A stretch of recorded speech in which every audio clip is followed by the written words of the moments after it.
안녕하세요. 서양의 음식 문화, 그리고 그 안에서 사용되었던 다양한 그릇들과 식기류에 대해서 알아보는 시간을 가지도록 하겠습니다.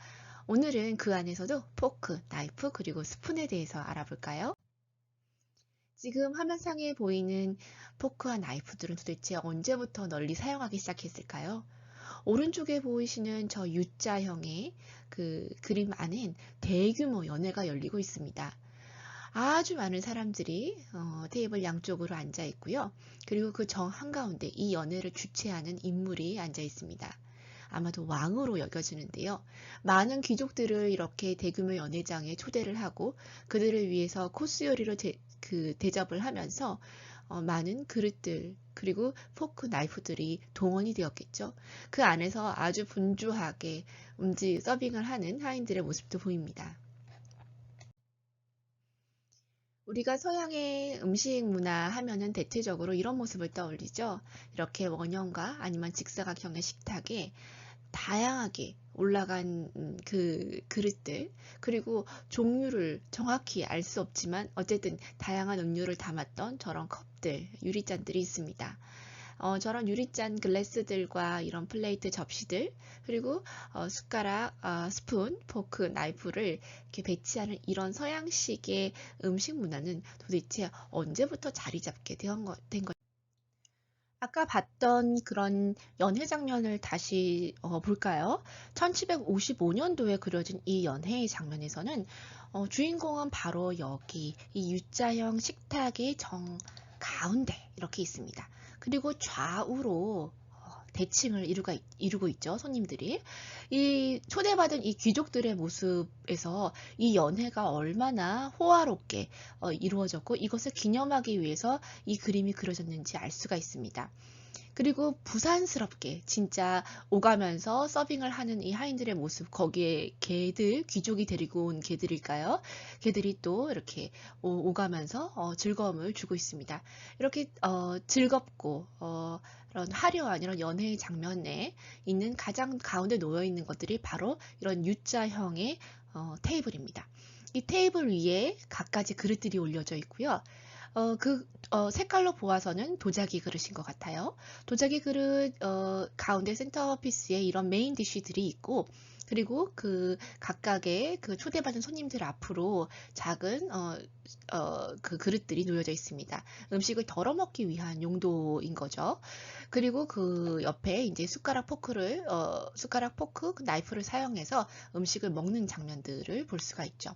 이것처럼 이런 대규모 연회가 가능하다는 건 그만큼 서빙할 수 있는 적당한 그릇, 그 그릇이라는 건 뭐 심미적인 것뿐만이 아니라 온도나 이런 것들을 다 지켜줄 수 있는, 그리고 눈에 즐거움을 줄 수 있는 그릇들과 그것을 우아하게 먹을 수 있는, 손을 이용한 게 아니라 좀 우아하게 포크, 나이프를 이용해서 덜어서 먹을 수 있는 그런 식기, 커트럴리들이 발달했다는 것을 우리가 알 수가 있습니다.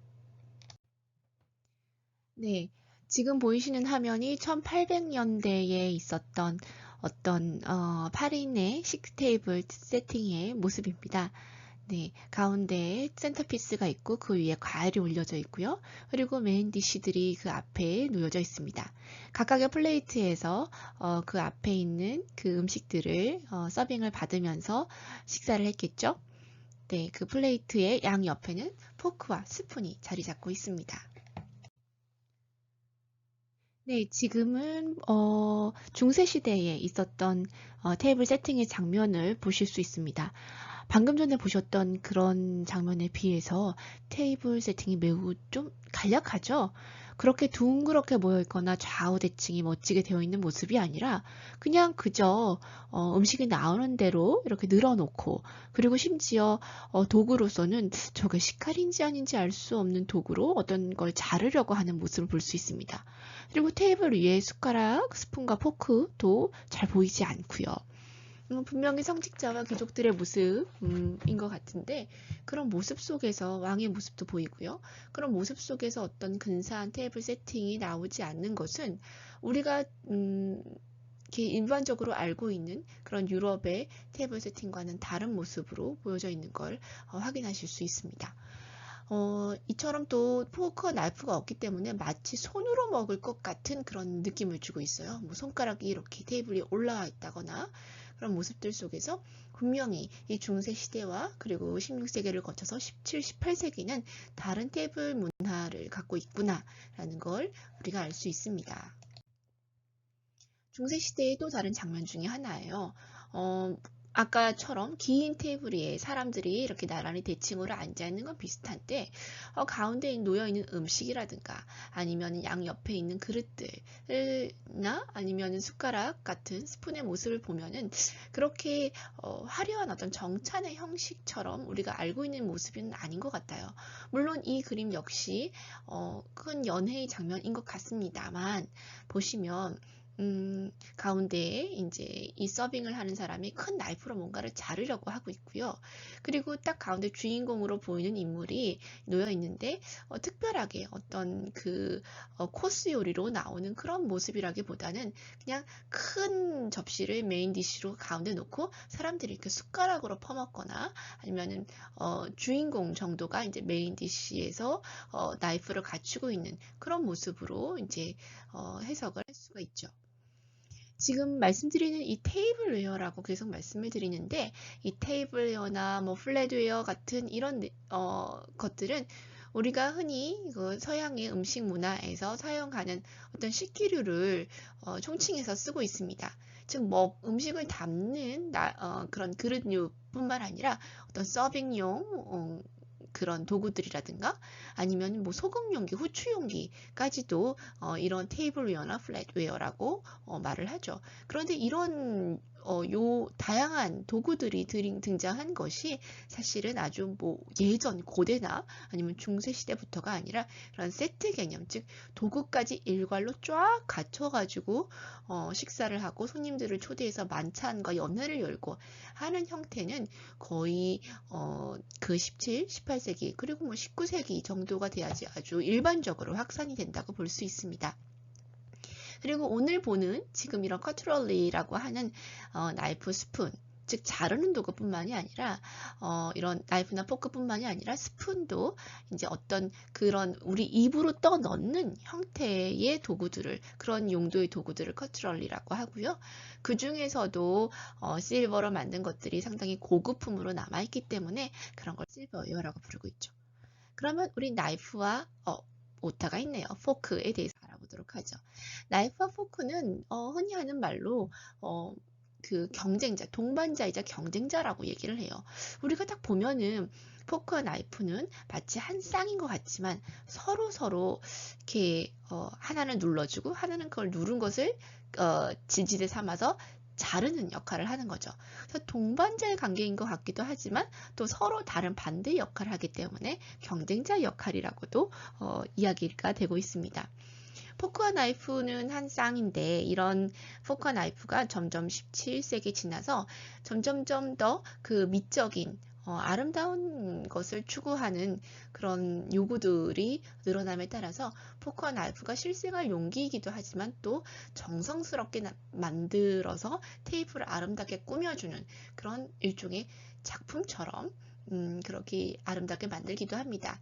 예를 들어서 지금 화면에서 보이는 이런 포크와 나이프는 지금은 유물로서 뭐 작품의 대접을 받고 있지만 당시에는 어떤 진짜 음식을 사용하는데 쓰는데 사용했겠죠. 나이프의 모습이 약간 유선형으로 이렇게 둥글게 되어 있는 곡선의 모습이고요. 그리고 포크는 우리가 알고 있는 뭐 삼지창과 사지창이 아니라 이렇게 두 개의 날로 그 창이 있는 그런 모습입니다. 그리고 지금 손잡이 같은 경우를 보면요. 이것을 지금 도자기로 만들었어요. 지금도 요즘에 이런 종류가 많이 있죠. 손잡이를 도자기로 만든 포크와 나이프. 일반적인 아주 통으로 만든 거에 비해서 값이 조금 더 나가기도 하고 더 공정이 많이 들어가기 때문입니다.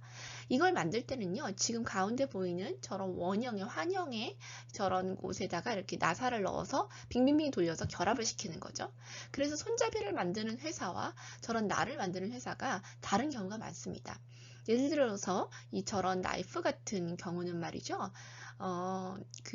지금 영국에 있었던 보 팩토리라는 곳에서 만들었다고 해요. 그리고 이런 손잡이를 만드는 곳이 바로 하얀색 액자에다가 코발트 안료로 푸른색 문양을 그린 것이 바로 프랑스의 세인트 클라우드라는 곳에서 제작을 해서 나중에 합쳐서 결합을 한 것입니다. 그리고 1650년, 아까 봤던 거는 1740년 18세기 중반인데요. 17세기 중반에는 또 어떤 모습의 포크 나이프가 있었냐 보면요.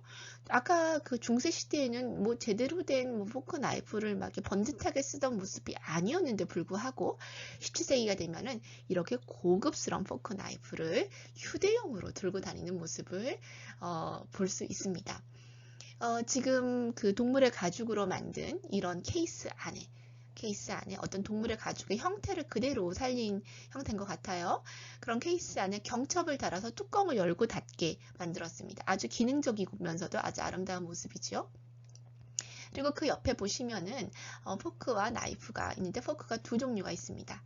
이 포크와 나이프 같은 경우도 손잡이를 다른 형태로 해서 그립감을 좋게 하고 그리고 보는 심미적인 아름다운 그 즐거움도 선사를 하고 있어요. 보시면은 여기에 에나멜로 그림을 그렸고요. 에나멜로 그림을 그린 요 위에 또 이렇게 있는데 요거는 바로 다이아몬드가 이 위에 이렇게 박혀 있었다고 합니다. 아니 무려 에나멜, 그 다음에 뭐 아이런, 철, 그 다음에 다이아몬드, 그 다음에 금으로 장식한 휴대용 포크와 나이프 통이라니 정말 고급스럽기도 하고 사치스럽기도 합니다. 네, 다음은 또 포크와 나이프를 또 보시겠습니다. 이건 1800년, 즉 19세기에 만들어진 것인데요. 지금 보이시는 이런 부분들은 아랍의 문자들을 이렇게 형상화한 거예요. 이게 만들어진 것은 유럽에서 만들어졌는데 아마 뭐 수출을 한다던가 아니면 이것을 원하는 어떤 사람이 어떤 이런 형태, 이국적인 형태를 문양을 좋아하는 그런 취미를 가졌다고 뭐 생각해 볼 수 있겠습니다. 지금 보시면은 이거 금이야? 아니면 실이야? 싶을 정도로 아주 그 유선형의 아름다운 장식을 가지고 있는데요. 네, 이런 걸 바로 필레그리 기법이라고 합니다. 숟가락, 스푼, 포크, 나이프가 뭐 단지 음식을 썰어서 먹는 그런 실용적인 용도 외에도 정말 심미적으로 아름다움과 기쁨을 그 식사 도구를 사용하는 사람에게 주기 위해서 정말 극도의 아름다운 장식을 가하게 되는데 이런 필레그리 기법은 금과 같이 이렇게 연성이 강한 그런 금속을 정말 실이나 아니면 동그란 구슬로 만들어서 그거를 가늘게 이렇게 장식을 해서 아름다운 어떤 유선형의 그 장식을 할 수 있는 것을 바로 필리그리 장식 방법이라고 합니다. 그런 장식들이 유럽의 많은 공예품에도 쓰였는데 이렇게 식사 도구에도 쓰였다는 것이 흥미롭습니다. 지금까지 봤던 거는 포크와 나이프였다면 지금은 스푼을 보겠습니다. 스푼은 포크와 나이프에 비해서는 조금 독립적으로 발전을 했죠. 유럽의 음식 문화에서 스푼이 중요한 이유, 우리가 가서도 뭐 서양 음식을 먹을 때 무슨 음식을 먹느냐에 따라서 스푼의 크기가 이제 어떤 다른데요. 특히 유럽 문화에서 스푼이 중요한 이유는 바로 스프가 즉 이 습이 중심축 역할을 하기 때문입니다. 그러고 보니까 수프와 스푼이 발음도 비슷하네요. 뭔가 연관이 있는 것 같기도 하고요. 스푼은 말 그대로 실용적으로 뭔가를 국물이 있거나 수분이 많은 음식을 떠먹는 것이지만 아주 심미적인 어떤 취향을 가진 사람에게는 이런 뭐 일종의 사치스러운 스푼을 만들어 제작해서 사용하기도 했습니다. 보시면은 이렇게 그 스탠드가 올려진 위에 무슨 디저트 스푼이나 아니면 티스푼 같은데요. 12개의 스푼을 이렇게 창창창 끼워가지고 아름다운 어떤 그 디스플레이를 보여주고 또 더불어서 아마 정리도 깨끗하게 할 수 있었겠죠. 네. 또 재미있는 작품 하나를 가지고 왔습니다. 이건 현대 작품이 아니고요. 무려 18세기 중반에 만들어진 작품인데요. 보세요. 숟가락의 이런 형태 같은 경우는 지금 우리가 먹고 있는 사용하는 어떤 거하고는 좀 다르게 거의 구형에 점점 더 가까운 형태입니다. 그리고 창이 두 개가 있는 이런 포크의 모습인데 짠 하고 위를 보시면요. 이거는 무슨 스컬, 해골 얼굴이죠. 해골이 지금 끝에 장식되어 있고 아마 요거는 뼈에 모습을 하고 있는 것 같습니다. 뭔가 그로테스크 하면서도 아주 재미있는 착상인데, 더군다나 이게 아주 크지 않고 조금 작은 그런 스푼과 포크이기 때문에 귀여운 그런 느낌을 주기도 합니다. 이 작품이 현대 작품이 아니라 18세기 중반에 만들어졌다라는 거는 정말 당시의 디자인의 기술이 아주 뛰어났다라는 걸 알 수 있는 그런 사례인 것 같습니다. 네, 아주 스컬의 모습을, 해골의 모습을 사실적으로 표현했는데 숟가락과 포크에 이렇게 장식을 한 거는 아주 특이한 사례인 것 같습니다. 네, 18세기의 또 다른 모습 인데요. 이거는 골드 플레이트 실버 스푼이에요. 즉, 금 도금을 한 거예요. 금 도금을 해서 원래는 은으로 만들었는데 은보다 조금 더 가치가 높은 그런 금을 도금을 한 거죠. 씌운 거죠. 그래서 액체 상태 씌워가지고 이렇게 짠 마치 금으로 만든 것처럼 해왔는데 뭔가 이상하시죠? 숟가락과 스푼과 포크가 있는데 나이프가 어디 있죠? 그렇죠. 나이프는 이 강도가 있어야 되기 때문에 마치 뭐 은이나 금으로 무언가를 자르려고 하면은 이게 휘어질 뿐 음식이 제대로 잘라지지가 않을 겁니다. 그래서 이 나이프는 아이런 즉 철로 만들었고요. 손잡이만 금으로 만들었네요. 금 도금한 은으로 만들었네요. 그래서 이런 형태는 지금 하나의 세트를 세 가지 이 스푼, 나이프, 포크로 하나의 세트를 한 벌을 만들기 위해서 도안을 그린 거예요. 그래서 이렇게 도안을 그리는 장인이 따로 있었고 이걸 가지고 이제 주물을 떠서 그렇게 실제로 금속으로 만드는 장인이 따로 있죠. 혹은 아까 봤던 것처럼 도자기로 만들어서 이거를 결합시키는 사람이 또 따로 있겠고요. 그래서 포크, 스푼, 나이프는 단순히 뭔가 음식을 뭐 잘 먹었겠다, 뭐 잘 차려졌겠다 라는 그런 결과적인 모습뿐만이 아니라 이걸 얼마나 잘 만들기 위해서 많은 디자인이나 재료적인 노력을 가했는가를 우리가 추측해 볼 수 있습니다. 아까 봤던 그런 그 이동용 아주 고급스러운 그 동물 가죽, 마치 상어 가죽 같은 것에 이렇게 숟가락 이런 도구들을 이제 넣었던 것처럼요. 이렇게 가죽으로 만든 것도 있어요. 그래서 이런 가죽으로 만든 이런 케이스 안에 또 이 삼총사, 스푼, 포크, 그리고 나이프를 넣어서 이동식 뭐 어디 여행을 가거나 할 때 가지고 다니는 거죠. 뭐 잠시 외출을 할 때도 내가 어디서 무언가를 먹어야 되는 상황에서 제대로 된 스푼 포크가 여분이 갖춰지지 않은 사례가 많았습니다. 그런 상황이 많았기 때문에 뭐 요즘 현대사처럼 손님용 뭐 숟가락, 포크가 같이 있는 것이 아니기 때문에 그럴 경우에 안전하게 먹고 또 혹은 독극물이 타져 있을 경우에 그런 불상사를 피하기도 위해서도 자신의 이런 식사 도구를 가지고 다니는 것이 에티켓이었다고 합니다. 그래서 이것은 17세기에 만들어진 이동용, 여행용 숟가락, 포크, 나이프 세트입니다. 그래서 여기에 가죽으로 만들고 여기에 떨어지지 않도록 뚜껑과 분리되지 않도록 이렇게 경첩까지 다른 이런 모습들은 요즘 우리가 사용하는 그런 다양한 어떤 상자하고도 많은 관련이 있을 것입니다. 네, 오늘은 여기까지 보고요. 다음에는 이 스푼, 포크, 나이프가 어떤 모습으로 또 변했는지 그리고 거기에 어울리는 그릇들은 무엇이었는지에 대해서 또 살펴보겠습니다. 감사합니다.